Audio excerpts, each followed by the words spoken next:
fuckers! It's Archibald Luxury here. How are you fuckers today? G'day fuckers! It's Archie here. Hello fuckers. How are you today? The English class system. It's such an interesting fucking thing. And I've actually consulted with the best. I've consulted with the best to find out more about it. And my good friend, Craig Teal Jones, he's given me the full rap, the full drum. And I'd like to share this with all my Archibald Luxury viewers. Hello, fuckers! The English class system. And I've spoken to my good friend, Craig Teal Jones, about it. And he's going to reveal his personal interpretation. And he very strongly thinks there is a British class system and it's quite complex. He says it can be broken down into the following factors: profession, income, area you reside in, family background, how you live and your lifestyle.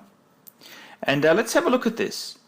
He goes on to say certain professions will automatically put you in a certain class. A forklift driver, Gov, will automatically be working class, as his occupation is very much a manual one, but doesn't provide the income needed to be middle class, i.e. good area to live, money to buy quality items. A doctor, however, is automatically middle class, as it's a respected profession which does provide an income to support that lifestyle.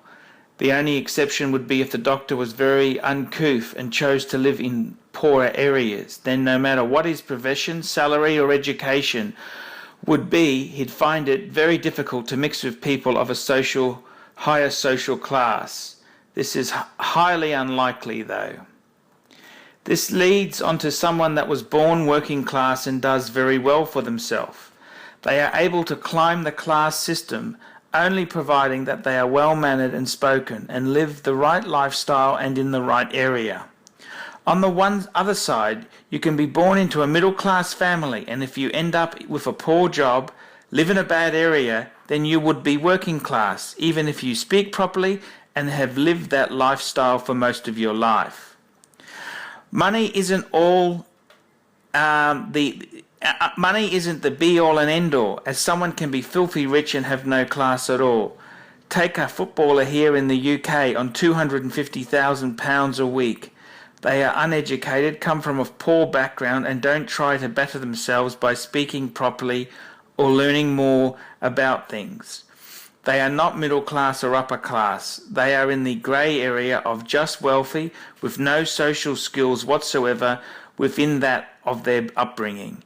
Take them into an art gallery, luxury car dealer, luxury watch dealer, expensive restaurant, and although they can afford to buy anything there, they know nothing about these things and could never have a serious discussion or conversation about them. They are uncultured fuckers. Upper class people tend to be born into that life and will continue to live in it. They know the right people and will always be able to make money from various escapades as the upper class do. For a working class man to become upper class is very difficult. The bridge is just too wide to cross, and no matter how much money you possess, it could take a lifetime to be accepted by the gentry and fit in. You would tend to find that their offspring would be more first upper class, would be first true upper class, as they would only have known that lifestyle. A middle class man can achieve upper class status more easily, but again, this will take time, money, education and culture. As for experiencing the class system, you experience it every day. It's just the way it is here.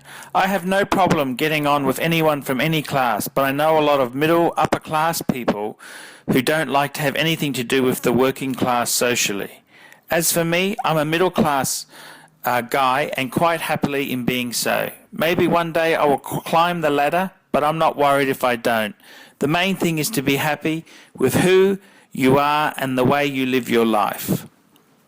It's good to have ambition, but should never set one that is unachievable, as it will only lead to a life of discontentment. The area I live is Llandaff, which is in Cardiff, the capital of Wales. It's one of the best areas in Cardiff and has a lot of history. We have our own rowing club, about a 10-minute walk from my home, and also Llandaff Cathedral, that is world famous and attracts a lot of tourists. There are a mixture of houses ranging from modest to mansions. Some famous people from Llandaff are Roald Dahl and author Charlotte Church, the singer.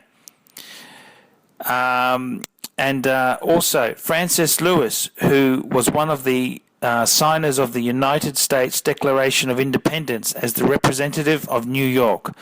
The rowing club has had a lot of success and has had some very famous rowers as members or patrons. My grandfather was an esteemed member of the club and had the flagpole they still use made for them by his company. As a family descendant of his, I'm able to go to the annual regatta, big racing event, and spend the day in the VIP lounge and bar to watch the race, chatting up rich women and drink posh plonk, which is nice. Also, a bit of trivia, the first cheque written for £1 million was written by the Marquis of Brute in Cardiff in 1909, and also at the time he was the richest man in the world. He was a cool fucker, as he bought lots of castles, gardens and grounds in Cardiff and gave them as gifts to the people of Cardiff to be enjoyed by all. We pay nothing to visit the castles, grounds or anything else he's donated. And that concludes the class system, Governor. The class system. Which class do you belong to? I'm Marty Luxury. Tell me what you fuckers think.